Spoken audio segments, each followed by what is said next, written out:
Hello, ladies and gentlemen. Welcome back to ASUS ROG Dream League Season 3. They got us. I'm OD Pixel. I'm here with Draskell. We're ready to go into Game 2 of the first series of the day, basically unknown, up against good old Hellraisers. And straight away, well, we're seeing a bit of a reaction to the first game. Basically unknown, they open up with the IO ban, realizing that Hellraisers this time, they get the first pick. And basically unknown, we've seen the power that they can pull off with the IO. They don't want Hellraisers to get a shot at that. Hellraisers, they stick to their roots. Quite literally, they pick up the trio, which they did do first pick again in the first game. Basically unknown, they got the Magnus through 5th pick last time. This time they don't want to risk it. They know that Arise is good with that hero. Get it in there first. And Witch Dog's a second pick, a hero that we haven't seen that much in Dream League. It's kind of funny to me that we haven't seen it too much because I still feel like the hero is just as strong as it's ever been. Cask is still amazing, and then you can either choose between going the Maldic build, which is more common, I guess you could say, than before. I know you're trying not to smile because of the way that I said that, but it's fine.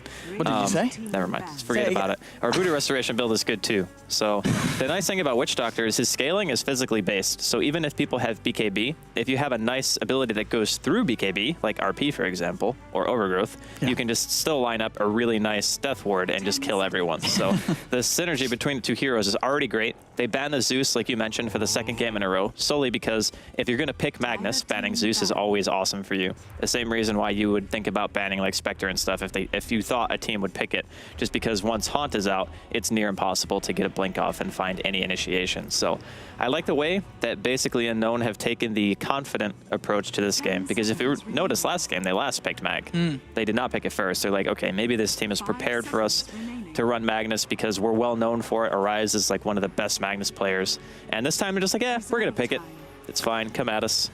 Indeed. Yeah, well, I don't think I've seen a game where Arise has done horribly on the Magnus. I mean, as a Magnus here player, I'm not a Magnus player, but as Arise is a Magnus player, is there, I mean, what could go wrong for a Magnus? What is kind of your worst nightmare in terms of turning up to the mid lane? Well, the worst nightmare is heroes like Queen. Yeah. Because there are some mid matchups where, take example last game, your Storm against Magnus. The Storm doesn't actually have enough harassment to be able to knock you off the wave ever. And once you get bottle, you just shockwave spam and you recover that way. But against Queen, the Queen actually has the harass and kill potential that the Storm lacks. So you need an exceptionally strong laner to go against that hero if you want to shut it down. If you're okay with the mag farming, then you can send another hero there that's kind of like a mediocre mid. Like back a couple patches ago, people used to run DK against it because DK was another hero who works similarly to mag. You just spam the wave. And if you're not solely trying to win the lane and snowball, then that's fine. If your hero blossoms maybe a little bit later on into the game itself. So it just depends on what your overall goal is. And Hellraisers, seemingly, they have another response to the Magnus by just picking up the Rubik, which is not only great against Mag, but it's also great against Clockwork and Witch Doctor. So a very nice pick, in my opinion. A very, very tasty game for the old Rubik.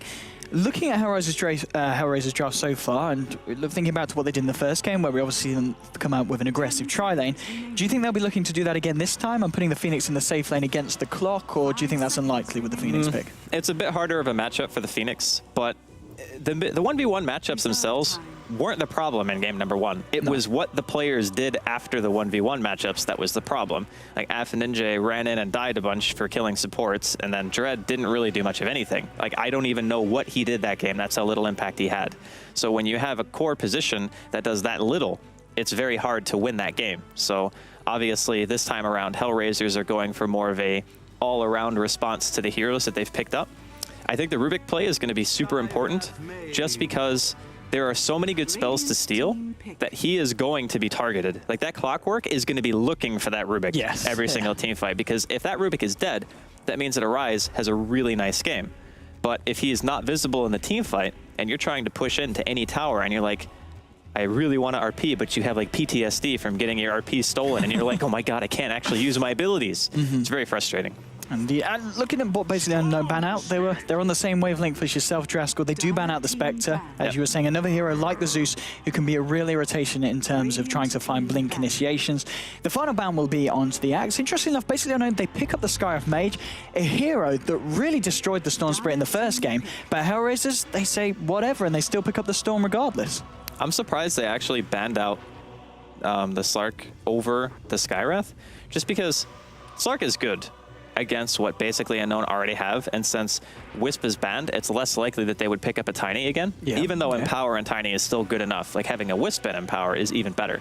So I'm surprised that they let the Skywrath through this far, considering that it was obvious that basically Unknown needed another support. So now that Clockwork Skywrath combination is going to be as it was in game number 1, which kind of, like you said, destroys a lot of what Hellraiser has.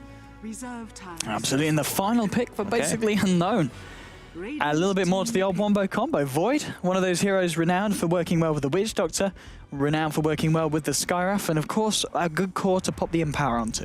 Absolutely. He doesn't build as stat heavy as other heroes like Slark or Tiny would, which is why I assume the ban out on the Slark on the side of Hellraisers. Not to mention it's good against living armor. Like, that's another reason why you would not want it in a game. But I like the idea of having Faceless Void and Mag together because it makes Rubik choose between which ulti he wants to try to seal. That's true. There's a lot of nice ults. Right. So if you have Initiation from Clockwork, you have Initiation from Faceless Void, and from Magnus, there's 3 heroes that you have to be looking for at the same time if you're this Rubik player. So instead of it just being a simple, oh, all I need to do is wait for a Rise to come into a fight, now all of a sudden it's, oh God, am I going to die at any given point, because they have 3 extremely long-range initiation tools. So makes it a bit more complicated for the Rubik. And the final pick for the side of Hellraisers is going to be, of course, Artez on the Morphling. Yep. And Morphling, I guess in terms of heroes that Unknown have to deal with it, they do have a Skywrath very nice against the Morphling.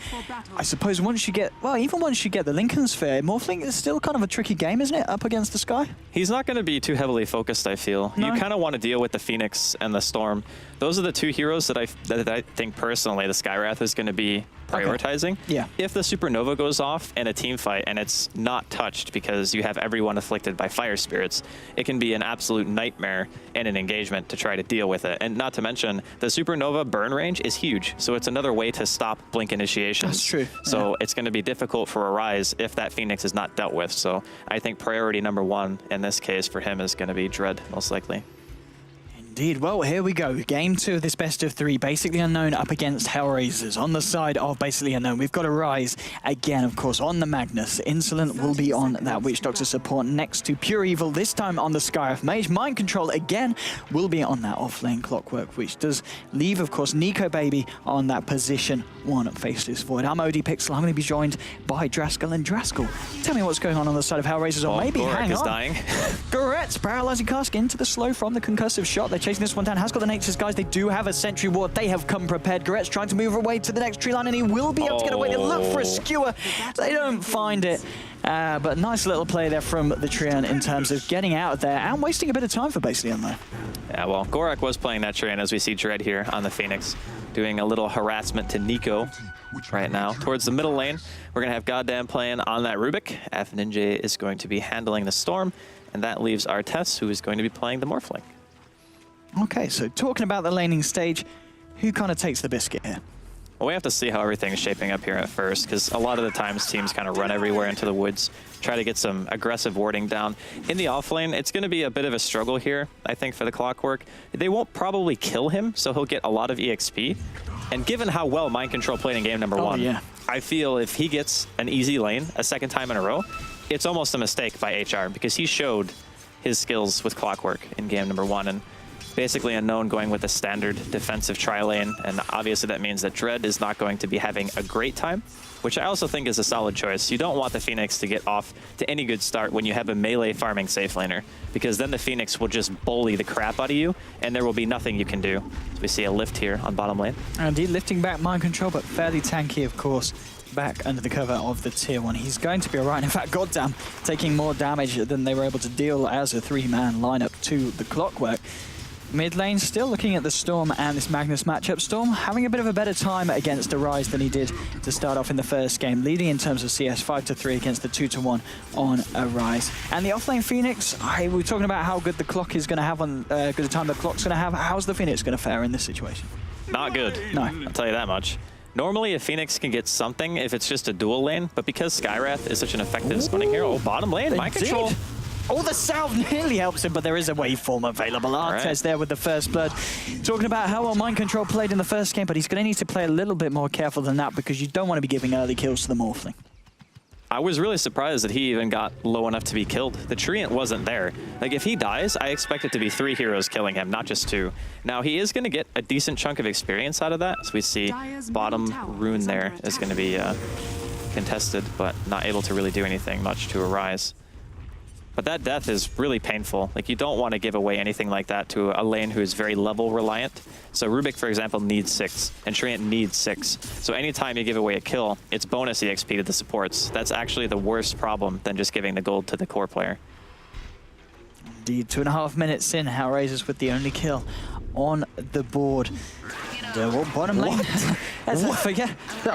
Okay, okay, that absolutely can never happen. A Morphling dying solo to a Clockwork. Wow. Would have been great if we could have seen it, Weapons. Okay, so forget all of that. Well, he didn't expect it either. That's why the camera's not there. We're joking, Weapons. No one should ever die 1v1 in that matchup. Oh dear. Top lane, how's the Phoenix doing? He's going in, trying to find the XP. Pure Evil coming in with a few tickles. Just going to force back the Phoenix 1-1. I mean, there's a couple of funny little kills going on in the bottom lane. Now, Mind Control is level 4 at 3 minutes in. I think it's important to emphasize how ridiculously bad that is for the side of HR because of what he can do in this lane. Just being 2-1-2 in level 5 before maybe like 6 minutes in, can they even kill him anymore is my question, because he has boots and a stout. They would have to fully commit with a Treant who doesn't even have Leech Seed to even try to kill him. And that is a huge issue. Mid lane, Arise is really getting bullied out here. He's still losing out in terms of the farm. He's managing to maintain rune control. We're going to see himself grab the 4-minute rune at the top lane. He's got backup as well, just in case the Storm did decide to contest it. But still, I mean, in this laning stage, it initially didn't look to go great for basically Unknown in the off lane, but now it's going a lot better after that kill. At top lane, the tri lane, they're finding the farm on their Faceless Void, with no difficulty whatsoever, because the 2 range supports are having a fine old time zoning out the Phoenix, keeping Dread out of lane as much as possible. And yeah, as we can see, Void Jet on the top of the CS, on level, on par with the Storm Spirit. Morphling having a tougher time, only 16 CS up against the 26 of the Void. Well, that's what happens when you die solo to a Clockwork in a tri-lane. It's not the best trade-off, but the other thing, too, is like you mentioned, Dread is having a terrible time. He's not even level 3 yet, and it's like almost 5 minutes into the game, whereas Mind Control is going to be level 5 after maybe 1 or 2 more creep waves. Oh, Dread, he's going to be able to take a dive out. Pure Evil was looking to try and get the Ancient Seal onto him, but wasn't quite in range and didn't have vision of the bird to do so. But I mean, laning-wise, it's kind of balanced if you look at the kind of how each lane is doing in turn, in the sense that top lane, especially with their finding a kill onto the Phoenix there, Void managing to pocket himself that one. The Icarus dive was still on cooldown. They had Ancient Seal as well, but Arise now with an Invis Rune. What can he do here? Realizes he can't do a lot, just decides to break it to continue to farm. 2-1. It's kind of passive at the moment. Artez still trying to farm up. What kind of item build do you expect we'll see from this Morphling in this game? He could probably just go for the Lincolns. It's really nice against the Sky, just to not be able to get Ancient Sealed, because then they have to commit either an ulti to you in the form of getting like a Chronosphere or maybe a hook shot or an RP. It just means that the enemy team can no longer just single target focus you. And the other nice thing is you can apply the Lincolns to Dread to ensure that he can get his spells off, as speaking of, he's going to be dying here again in top lane. Oh, maybe not. Oh, indeed. Just gets the Icarus dive off the Ancient Seal, not long enough to hold him in place. But still getting bullied out the lane. That doesn't mean he has to make a trip back to base, so nearly as bad as dying. The only plus, of course, being the fact that he's not giving that golden XP to this Void, who's already having a brilliant time in the top lane.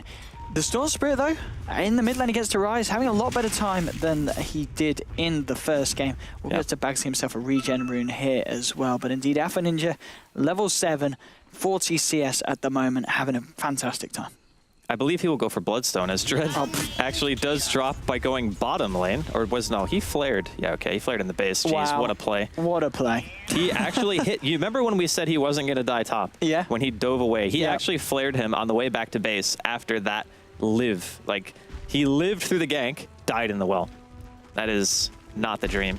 And this Clockwork, man, he's doing it again. He's almost level 6, and it's 7 minutes into the game. Compare that to Dread, he's level 3. The offlaner difference can be all the difference in games like this, especially when you have a hero who has such high impact like that Clockwork. So his movement in the lane is kind of been, like, his play has been really good. He's gotten a solo kill on the core. You cannot ask him to do anything more than that. So once he starts moving around the map, things are going to get really hairy, I feel, for Hellraisers. Indeed, it just seems to be a little bit of a repeat of what we saw in the first game, and basically Unknown seemed to play at a little bit of a higher level to what Hellraisers are able to offer, 3-1. And Rise now into the jungle, trying to work towards that Blink Dagger. It's not going to be the 8-minute Blink, but it's going to be fairly close. So we'll see him on 1,700 gold now at this point in time. So it will still be a decent timing on the Blink Dagger for the Mag. The nice thing about having the Blink super early is any lane where you're not doing well, an RP can usually turn it. So say he goes bottom, he finds even a Rubik kill. He doesn't need to find anything huge. He can even have the Skywrath even come mid, and they can just kill the Storm because they have level 2 Ancient Seal. And the bonus damage that you get from that at level 2 is 35%. So you're basically mitigating all of the base magic resist that a hero has, and every nuke that you hit is pure damage or like increased damage almost, just because of the seal itself. So the combination of the two heroes is very potent. Indeed. I mean, the Hellraisers, they do still have this ball of light in the form of Alpha Ninja on the Storm, who is sitting there up the board in terms of net worth, just behind the Faceless Void, 4.1k gold on the Storm Spirits. Very much the big emphasis for them in this game. I mean, what is the Storm best doing at this point? Does he need to play it safe and continue to farm, or is this the point of the game where he can start to look to kind of gank and catch other people out? I don't think he has a skill build for ganking. He only has 1 into Vortex at the moment, so his impact is essentially going to be eating the woods. He's going to be going in here, farming up, stacking some creep camps, hopefully. Maybe his Rubik or Treant can do that for him at some stage, but he's going for the lane-dominating build because he's got 2 points in a Remnant and 4 into Overload, and that's why he's doing so well against Arise in this game. I'm not sure if he did the same skill build in game number 1, but this one is assuredly going to win you the lane against any melee hero. Certainly seems to be working. Arise, though, will now have enough gold for that Blink Dagger. It's a minute later than it was in the first game, but still at a very, very impactful time of the game. Pure Evil coming in as well towards the mid lane. Maybe if Storm shows his face, they could look into the RP into the Ancient Seal and find themselves a kill. Insolent on the Witch Doctor, working towards the level 6, which he'll have fairly shortly. On the Void at the moment. Top lane. Oh, yeah, Void. Talking about the Void, goes straight in onto Goretz, and with the Maledict, this should be more than enough damage to find themselves a kill. And, well, mid lane as well. There we go, Arise with the RP, and there's your Ancient Seal follow that we were talking about. That is going to be a dead Storm Spirit, so 2 very nice pickoffs across the map for basically Unknown. And the Void now with the Morbid Mask, it'll almost certainly be the recipe on its way out on the Courier, on top of the Treads and Tequila. 10 minutes in, Nico Baby having a very nice time, especially with the potential of getting this tower. There'll be a TP in, but there's a Chronosphere, and Goretz, you want round 2? We'll give you round 2. Nico Baby goes straight in, and yeah, it's a little bit unfortunate Insolent was caught out because yeah, they could have probably got that kill if the Witch Doctor definitely would have killed him if he didn't walk into the sphere.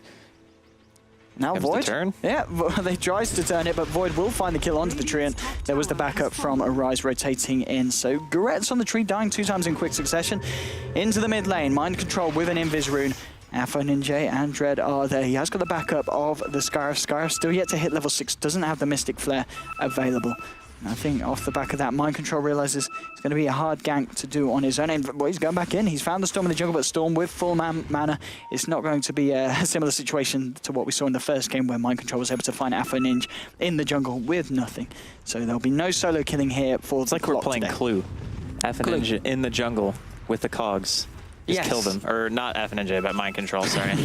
For all those board game players out there. But this game is still completely... Like, it's basically Unknown's game to lose again, I feel. Like, their laning phase always goes extremely well, even in adverse situations. Like, this Clockwork finding a solo kill on a Morphling, like, what is that? Like, how do you let that happen? It's just HR are definitely not playing to their usual standard, I feel, today. But at least the Rubik is level 6 now, which means that if he's in a good position, he can potentially steal some very nice spells. So he can get an RP, he can get a Chronosphere, which isn't as good, and he can steal a Death Ward as well, which is amazing if you get Death Ward, because it's a lot of damage that a Rubik is not usually able to do, and it doesn't cost a lot of mana for the damage that it deals, so it's a very efficient spell. Oh boy, 4-man smoke on the bottom lane. They've got all the ults available. Void isn't there, doesn't have the Chronosphere, but the RP, the Death Ward, and the hookshot are all online.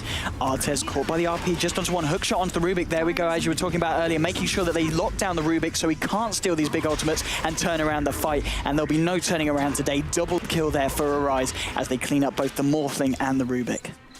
Once again, basically Unknown just running all over HR. He had plenty of time to steal that RP, by the way. He, like, lifted, then he fade bolted, then he got silenced. So I don't know why he didn't just lift and immediately steal. And Gorak here, top lane, going to be dead as heck. Very, very dead. 9-1. I mean, where is the Hellraisers that we used to drive? What is going so wrong for them in this game and in this series as a whole? The rotations from basically Unknown have been on point. As soon as I talked about the rotation of the Skywrath just being able to kill the Storm for free, as soon as the Magnus gets this Blink Dagger, what they do is they either smoke or they go for an immediate Blink RP on somebody, and the Skywrath is enough damage to ensure the kill because of the combination of Skewer and Silence. So the reason why it interacts so well is that a lot of abilities don't pull you as far out of position like a Skewer does. It's 900 distance at level 2, which right now he's maxing in power to make sure that he and his Void can continue to farm. But because of that and how far away you are and you're silenced, no one can get away. It kills any hero on the side of HR. And Affininge, unfortunately, just wasn't aware that he had the blink because he didn't show it until after the first time he died. Or while he killed him, I guess, he showed it.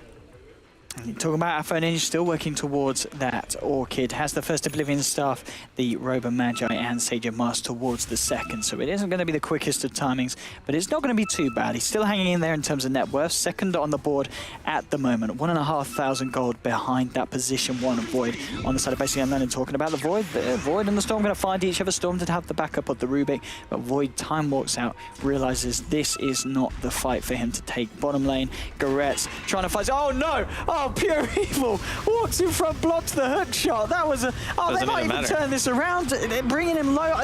Triad, he's going to live, and they lose the Skywrath. Oh dear, we talked about mind control's play on the clock, but that was something that he's going to hope that people don't see. That's when you just give your teammate the BR ping. You just start pinging him. It's like, why did you walk in front of me? That was unbelievable. Wow. That's unfortunate. I thought they were going to kill Gorak anyway, but he lived with like 30 HP. And he got the living armor after the Ancient Seal wore off. So finally a kill going the way of HR.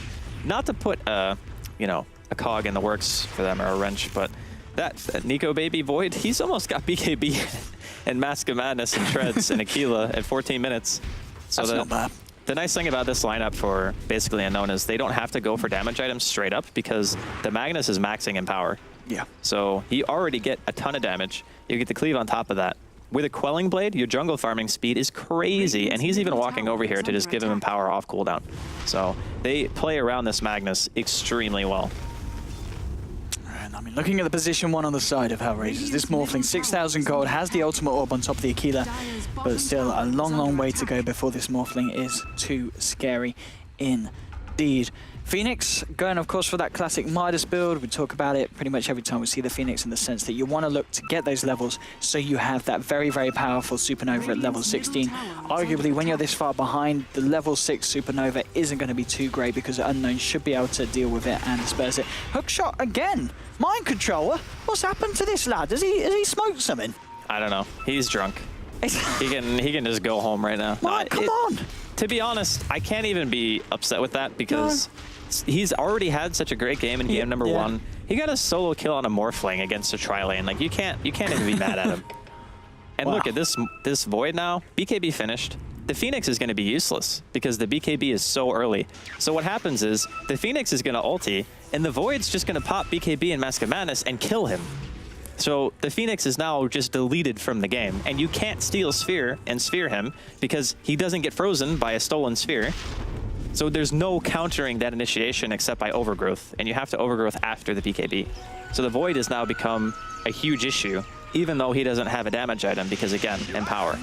So right now, HR, they are very far behind, even though they've only lost 1 tower. Goretzi walks under a Sentry Ward. Maledict and Death Ward might be enough. He pops the Living Armor, but I don't think it's going to be enough to protect him against the ticks of Maledict. No, it's not. That is going to be a dead Trian. Arise turning up to the bottom lane, has got RP back off cooldown, pops the double damage as well. This Morphling is going to have to be a little bit careful. TP straight out, realizes this is not the place, neither the time for him to be hanging around. As we see Nico Baby and Arise hit down onto the tier 1. They will be able to take this one.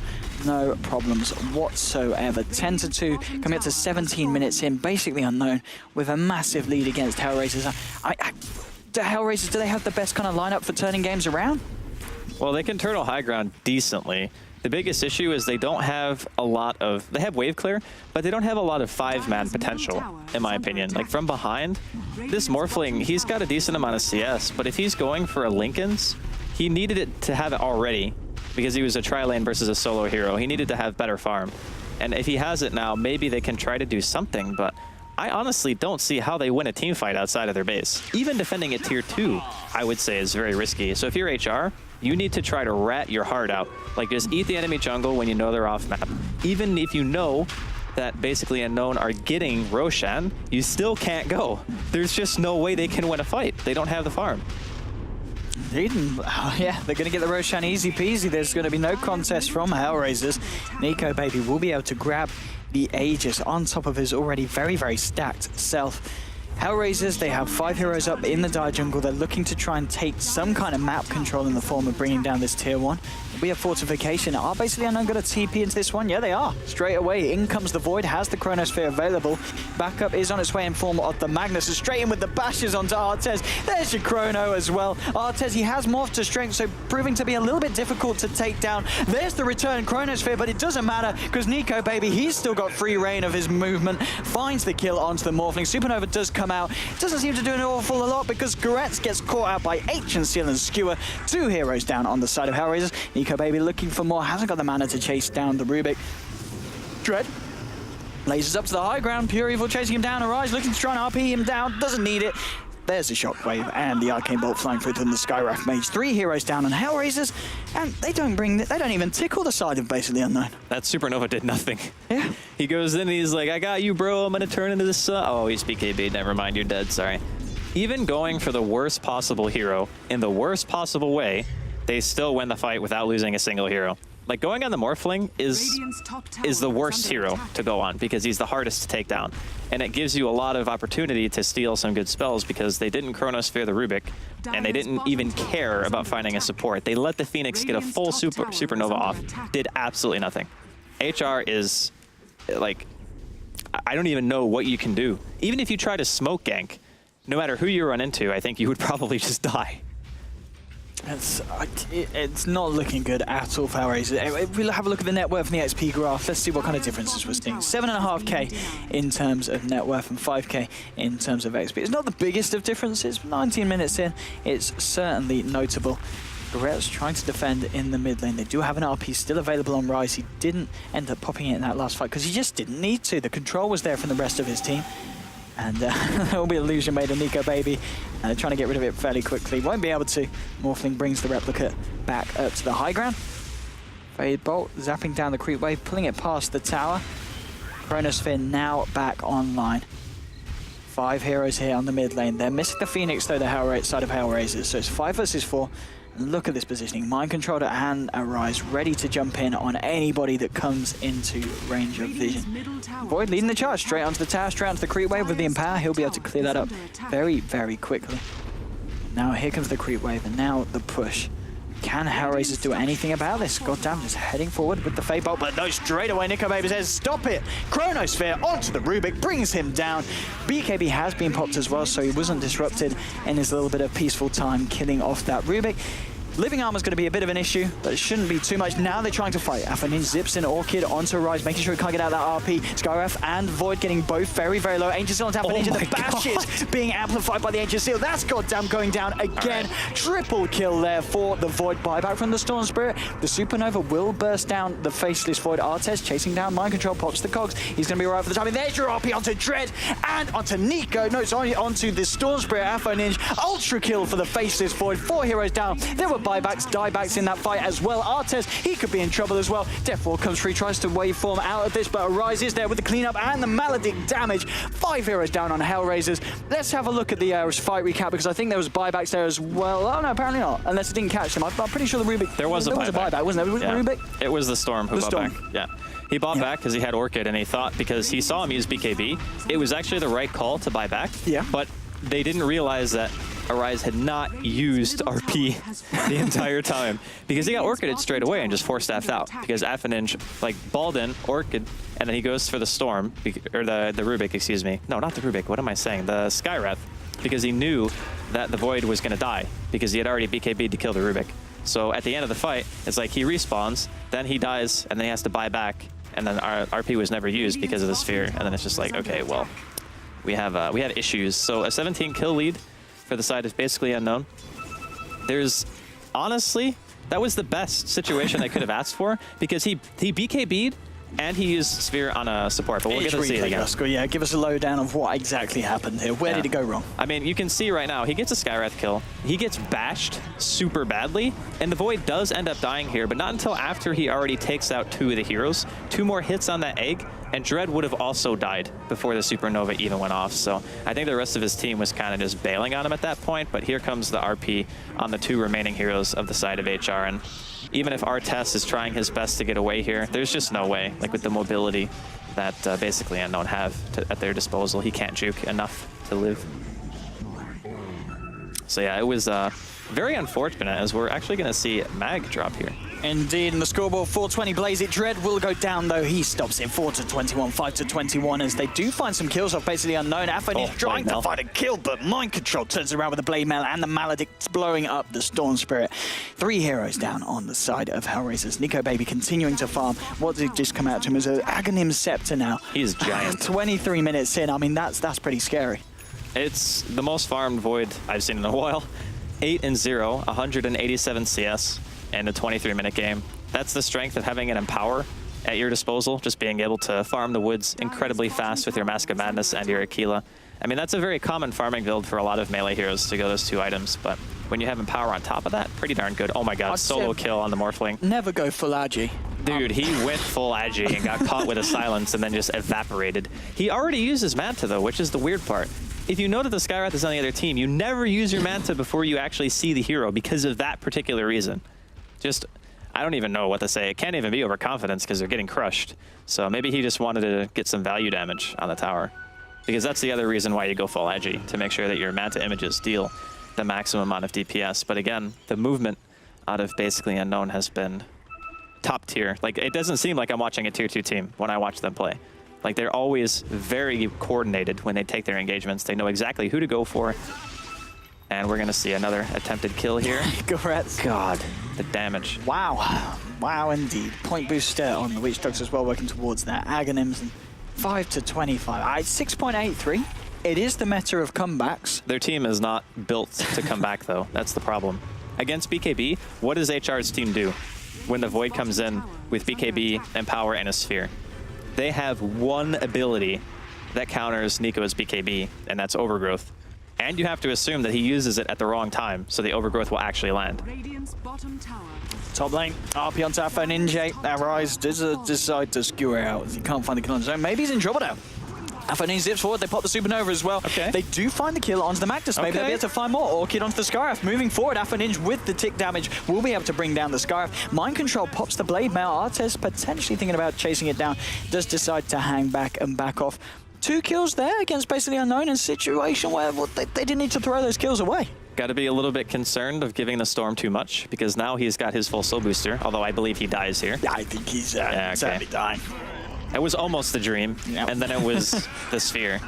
Suddenly your Storm is very dead. He lost like 400 or 500 gold for that death too. That actually hurts quite a bit. Gonna have a pause here from the side of basically Unknown. Overall though, I gotta say, I'm very impressed with how they've played. They didn't even prioritize the hero that you imagine that a team with Arise goes to immediately in the first game. No. They last picked Mag.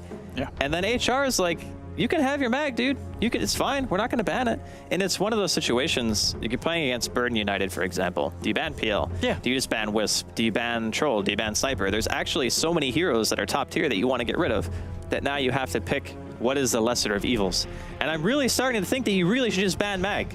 Because even if he doesn't get amazing RPs, they still play very well around the hero in general. The way that they abuse Empower on the Tiny first in the first game when they had Wisp and Tiny, which that combo was disgustingly good. And now they have a Void. And they have 2 heroes on their team that have AoE ultimates that pierce magic immunity. So they have capability of going late game. Their early game rotations are always great. It's just that their team compositions are always very well built and they play well around them. So maybe taking away the Mag is a good idea just because of that. Yeah, I think the exciting thing here as well is, in comparison to a lot of the other games we've seen so far in the early stages of DreamLeague, it's not a case of Hellraisers playing necessarily really bad. It's just that basically Unknown, they're just playing at the top of their game. Their timings for everything have been immaculate. Again, as soon as they hit that timing where their Mag has blinked, immediate smokes, immediate blink initiations with a Skywrath support, making sure that you can get these kills. because when you kill Storm, it is one of the worst heroes to die on, to be behind, because you want to be that guy who leads in, who just goes for a support, gets your quick kill, and then you get out. But as soon as you have a bad early game, then all of a sudden you're just like, oh, well, I can't really commit because I don't have the health and the mana to do it. Didn't have my Orchid, so I can't get this solo kill. And you saw as soon as he had an item, Affinage played great in the fight mid. I mean, he miscalculated the RP when he bought back, but other than that, he played it very well. So there we go. They smoke up. It does get dispelled to put down the sentry because they know that Goretz is around in Viz, and Goretz will go down again. Jeez. Poor old Tree. Nature's guys is certainly not working out for him today, and this is a very poor old Tree. 27 minutes in, only Arcane boots on himself. 0, 8, and 0. The not Dream. And here comes the Dream for the side of basically in the mid lane. Onto the tier 2 now. Pushing down late. There is going to be Roshan coming back up very, very shortly. So perhaps we'll see the backup. No, Mike Charles straight in onto the Rubik. Nico Babe with the kill. Oh, the Sphere. There we go. Sphere onto the high ground. That is how you break the high ground. Killing off the Storm Spirit. They back off for the tier 2. The wave is still there. They'll almost certainly look to continue pushing. There is no buyback available on the Afo Ninja Storm Spirit. He's going to have it. No, 10 seconds. It was on cooldown, but he's still 875 gold short.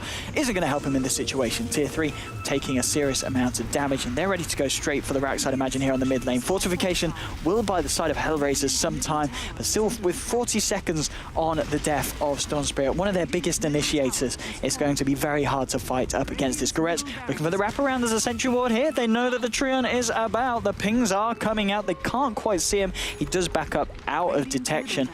There goes the mid melee Rax. The mid-ranged Rax will surely fall very shortly as well as they go down. But they don't need to worry about that. They're going to look for bigger fish and head to the bottom lane.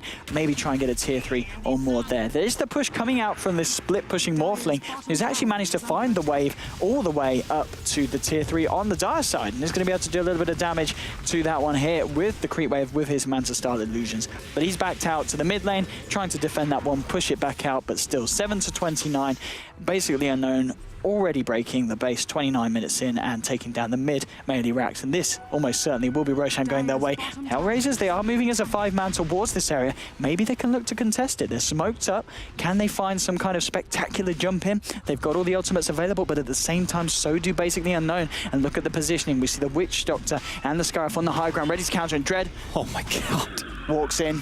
And he just gets hook stunned and dies instantly. Affinage does zip in. There's the Overgrowth catching out Witch Doctor and Scarif. Scarif tries to TP out, will get blown up by Artez. Affinage doing quite a bit of work here. Might be able to find the Witch Doctor as well. Voodoo Restoration and the stick charges, buying some sometimes, but there's your hook shot. Fate Bolt from Rubik will find the kill onto Witch Doctor. Artez RP'd onto the high ground. Stewart back down. He's out of mana. Is he out of luck as well? With Nico Baby hitting in his backside, I think he is. Chasing down Artez. There's the zip forward with the Time Warp. That's a dead Morphling. Godlike streak here for the Faces Void. Affinage still trying to fight up against Mirage and Mind Control. There's the hook shot for the second time.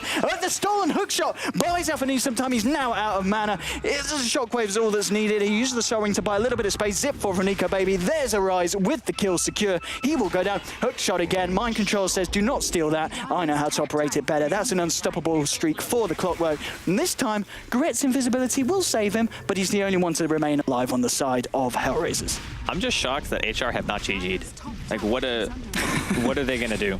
The Void's going to kill Roshan again. I think this is only a second one, yeah, so there's no cheese. But Nico still hasn't died the entire game, and he's got 3,800 gold and almost a full inventory. So if he loses his Aegis, he can buy another damage item. He can go Butterfly, maybe. I think it scales nicely with the Empower because it's base damage that you gain through Agi, so it could be a cool thing to see.